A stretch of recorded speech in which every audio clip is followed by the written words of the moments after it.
I mean, if you're going to fan yourself, go ahead and get your fan in. No, I'm fine. Look alive. This is recording. Where's the camera? Oh, right there. Okay. So just look in this direction. Okay. Don't look over here. Okay. Look over here. All right. Okay? All right. And 5, 4, 3, 2. Welcome back to the third segment of the History of Pentecost. I hope that you have watched the first on the Acts of the Apostles, and then the second one coming next Wednesday on the fruit and gifts of the Spirit. Tonight will be the church period. No. You said in the next one. The next one is not going to be the next week. That's coming this week. They're not going to see this. You confused it. You said, and I hope you watch the next one that's coming on the gifts and fruits of the Spirit. That's next week. The fruit and gifts of the Spirit. They're not going to see this video though. This video is after that. Okay, so start over. So all you do is say your intro was good, but say I hope you watch the first on Acts and the second. Okay. You see what I'm saying? Can you start over? I'll edit it. Okay.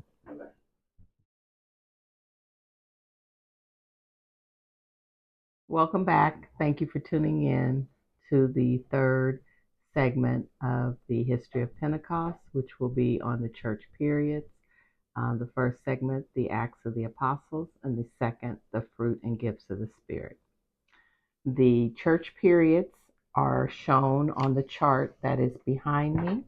It is on the outer circle of the chart, starting with the Apostolic Church period, and then going around back to Pentecost restored. We will talk about that tonight. And also, if you pay attention to the chart, the inside of the chart is the tree, what was prophesied by Joel, and it correlates to the church periods as well. Okay, our first church period is the Apostolic Church period. It is from 30 AD to the death of John in 100 AD. This is the period when the church enjoyed the presence of apostolic power under the wise leadership of the apostles, and until they all suffered martyrdom, all but John, who was the only one that died a natural death. From 30 AD to 100 AD, the Apostolic Church period. That is the fruit and gifts of the Spirit at their fullest. That is the tree, the full tree. They were able to operate because of their manifesting all of the fruit and gifts of the Spirit. Once all the apostles had died, 100 AD to 313 AD is the persecuted church period. And that's when the disciples started to experience persecution. Constantine became the emperor of Rome, and he made an edict that the church should no longer be persecuted. And in that period of time, persecution was great. In the class, we will talk about all of the different types of persecution that the Christians suffered. The third is the Imperial Church period from 313 AD to 476 AD. And in that period, it's called that because the Emperor of Rome beginning with Constantine, ruled the church. And this period lasted until the fall of the political power of Rome. So this was the Imperial Church, 313 to 476 AD. Once Rome fell and power fell, the church fell into a dark age, and that was the medieval church period from 476 AD to 1453 AD. The Dark Age, lasting nearly 1,000 years, considered the middle period. It's a time when the Pope of Rome gained power over all the kings. When the political power of Rome fell, the Pope, having much influence, by that time took over both church and state. And with all the political power at their command and not knowing God, some of the popes stooped to very low crimes against the leaders of the different countries. And that led a lot of sincere leaders to want to reform the church. So the medieval church period, 476 AD, 1453 AD. The Reformation is the Reformed Church period, 1453 AD to 1643 AD. It's a time when the reformers boldly denounced the Catholic Church, and they began to try to reform the church by leading the people into more holy methods of living and into studying the Bible, which was something that they had not been allowed to do in the prior periods. It closed with the 30-Year War, when various European nations opposed the Catholic authority and fought successfully to throw off that yoke that had been placed on them. The Reformed Church, 1453 AD to 1648 AD. From 1648 AD to 1901, this is the modern church period. This period began when several nations of Europe threw off the Roman power and began to establish their own methods of worship. So in this period, you will see a lot of your familiar churches: Episcopalian, Methodist, Lutheran, Baptist. All of these denominations started out of the modern church period.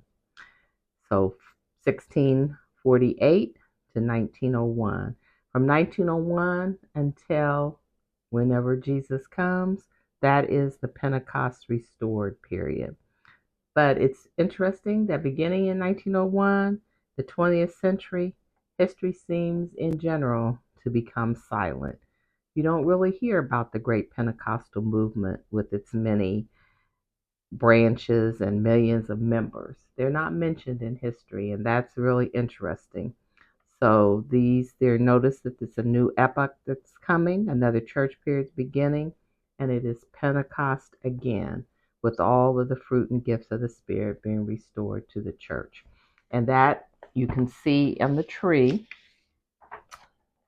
the middle tree being full, the inner tree starting to lose some of its fruit and leaves, then down to the imperial church where it's still being destroyed by the Catholic Church that came into existence until the popes brought it to a barren, dark age where there was no fruit or gifts. And then the reformers wanted to bring some reformation back into the church. So you start to see the leaves come on. And then up into the modern church, it's starting to be restored. And the arrow is pointing to where we are now in Pentecost restored, where we're trying to reach back to the fruit and gifts of the Spirit. You can also read about this in Joel, starting with chapter 1. He prophesied well before the coming of Christ that this was going to happen, and he did it using the analogy of the tree and the fruit and the leaves on the tree. Prayerfully, you enjoyed this, and you can look in secular history for a lot of these dates and times. The only thing that you won't see is the spiritual connotation. And there is a spiritual connotation in all of these 7 church periods that all relate to us getting back to that apostolic church period. Thank you for tuning in, and I hope that you will be back in next week when we will talk about the Pentecostal revivals, the main one, Azusa Street, and how, like we said before, history seems to become silent. A lot of people don't know about it, but it's all true and it's all documented. So thank you. We'll talk to you next week. Jasmine, I'm done.